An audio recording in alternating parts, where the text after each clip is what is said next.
ஒரு protein rich weight loss recipe தான் பார்க்க போறோங்க. Welcome to Mani's channel. இன்னைக்கு நம்ம வீடியோல ஒரு சூப்பரான ஹெல்த்தியான ரெசிபி தான் பார்க்க போறோங்க. அதுதான் protein rich dosa. அதாவது கார்போஹைட்ரேட் ரொம்ப கம்மியா உள்ள ஒரு ஹெல்த்தியான தோசை ரெசிபி தான் பார்க்க போறோங்க. வெயிட் லாஸ் ஜர்னில இருக்கிறவங்களா இருக்கட்டும், டயபெட்டிஸ்ல அவதிப்படுறவங்களா இருக்கட்டுங்க, இந்த தோசையை தாராளமா சாப்பிடலாம். ஏன்னா இதில் கார்போஹைட்ரேட்டின் அளவு ரொம்ப கம்மிங்க, புரோட்டீன் ரொம்ப ஜாஸ்தியாக இருக்குது. இந்த தோசை பண்ணுறதுக்காக நான் என்னென்ன பொருட்கள் எடுத்திருக்கிறேன், எவ்வளோ எடுத்திருக்கிறேன், எந்த மாதிரி செய்கிறேன் அப்படிங்கிறத பார்க்குறதுக்காக கடைசி வரைக்கும் வீடியோவை ஸ்கிப் பண்ணாமல் பாருங்கள். முதல்ல ஊற வைக்கிறதுக்காக 1/4 கப் அளவிற்கு கடலைப்பருப்பு, 1/4 கப் அளவிற்கு பச்சரிசி எடுத்திருக்கிறேன், அதாவது கைக்குத்தல் அரிசி சிவப்பரிசி எடுத்திருக்கிறேன். 1 டேபிள் ஸ்பூன் அளவிற்கு உளுத்தம் பருப்பு, 1/4 கப் அளவிற்கு பாசி பருப்பு மூங் தால், 1/4 கப் அளவிற்கு துவரம் பருப்பு, கொள்ளு மட்டும் 1/2 கப் எடுத்திருக்கிறேங்க. அதோட பாசி பயிறு அதையும் 1/4 கப் எடுத்திருக்கிறேன். இந்த கொள்ளு பருப்பையும் பாசி பயிறு இருக்கு இல்லைங்களா, இது ரெண்டையும் தனியாக நான் ஊற வச்சு ஸ்ப்ரவுட் பண்ணி எடுத்து வச்சிருக்கிறேன். ஏன்னா ஸ்ப்ரவுட் பண்ணும்போது அது ரொம்ப ஹெல்த்தியானது, அதுக்காக தான். இப்போ இந்த 2 தவிர மீதி 5 பொருட்களையும் நல்லா கழுவி அதோட 2 வரமிளகாய் சேர்த்து ஊற வச்சிடலாம். இது ஊறுற டைமில் முருங்கைக்கீரையை நல்லா க்ளீன் பண்ணி எடுத்துக்கலாங்க. கொஞ்சம் டைம் எடுக்கும், அதனால் நிதானமாக நல்லா க்ளீன் பண்ணி கழுவி எடுத்து வச்சுக்கலாம். இப்போ பாருங்கள், இது நல்லா 3 மணி நேரம் ஊறிடுச்சு, நல்லா ஊறி இருக்குது.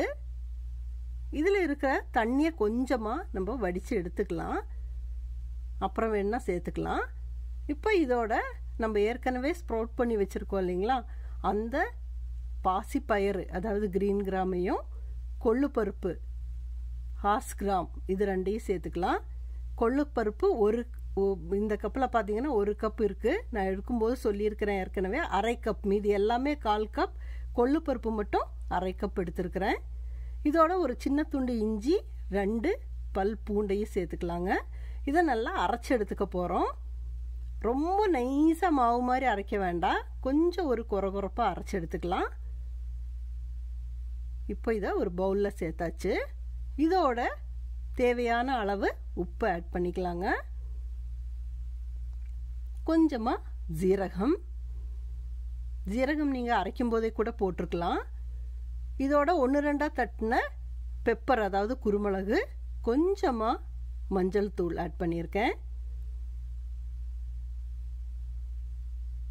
மஞ்சள் தூள் நல்ல ஒரு கலரையும் டேஸ்ட்டையும் கொடுக்கும். இதோட வரமிளகாவை சின்னதாக பிச்சு போட்டுக்கலாங்க. நான் அந்த ஃப்ளேக்ஸ் கடையில் வாங்கினதான் சேர்த்துருக்கிறேன்.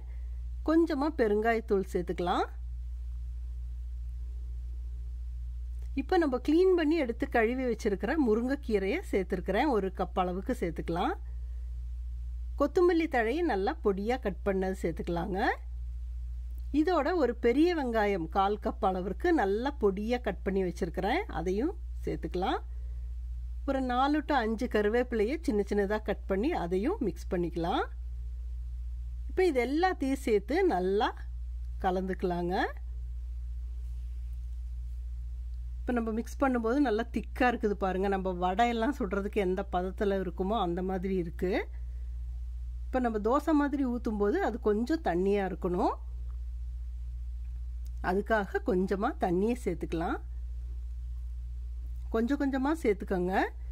ஏன்னா நம்ம சாதாரண தோசை மாதிரி ரொம்ப தண்ணியாகவும் இருக்கக்கூடாது. ஏன்னா இதில் வெங்காயம், முருங்கைக்கீரை எல்லாமே இருக்குது இல்லைங்களா.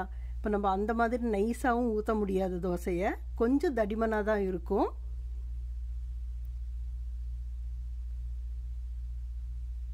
அதனால் ரொம்ப திக்காகவும் இல்லாமல் ரொம்ப தண்ணியாகவும் இல்லாமல் இந்த மாதிரி மீடியமில் கலந்து வச்சுக்கலாம்.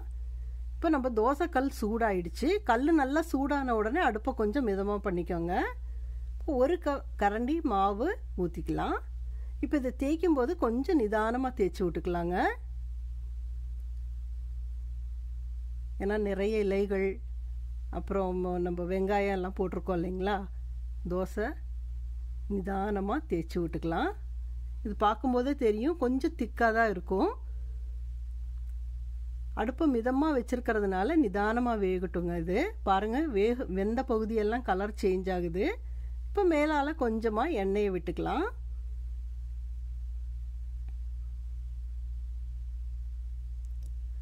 அடுப்பு ஜாஸ்தியாக வச்சோம்னா அடிப்பக்கம் வந்து சீக்கிரம் வெந்து அது தீஞ்சிடும், மேல் பக்கம் வேகாது.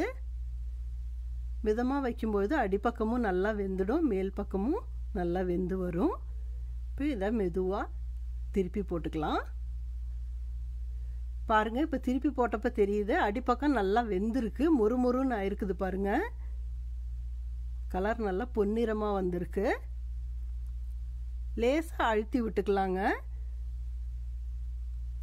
இப்போ நம்ம உள்பக்கம் வெந்திருக்குதா அப்படின்னு மறுபடியும் திருப்பி போட்டு பார்க்கலாம்.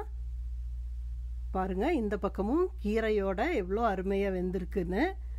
இப்போ பாருங்கள், நம்ம சூப்பரான புரோட்டீன் ரிச் தோசை ரெடி ஆயிடுச்சு. சுட சுட தேங்காய் சட்னியோட சாப்பிடலாம், ரொம்ப டேஸ்டாக இருக்குங்க. இதே மாதிரி தோசைகள் எல்லாத்தையும் செஞ்சு எடுத்துக்கலாம். இந்த ஒரு தோசை சாப்பிட்டு இதோட நம்ம ஒரு அரை கப் டீயோ காஃபியோ குடித்தாலே நம்மளுக்கு மத்தியானம் வரைக்கும் பசியே எடுக்காதுங்க. இந்த சூப்பரான ரெசிபியை நீங்களும் பண்ணி பாருங்கள். உங்களுக்கு இந்த வீடியோ பிடிச்சிருந்ததுன்னா லைக் பண்ணுங்கள், கமெண்ட் பண்ணுங்கள், உங்கள் ஃப்ரெண்ட்ஸோட இந்த வீடியோவை ஷேர் பண்ணிக்கோங்க. மீண்டும் அடுத்த வீடியோவில் உங்களை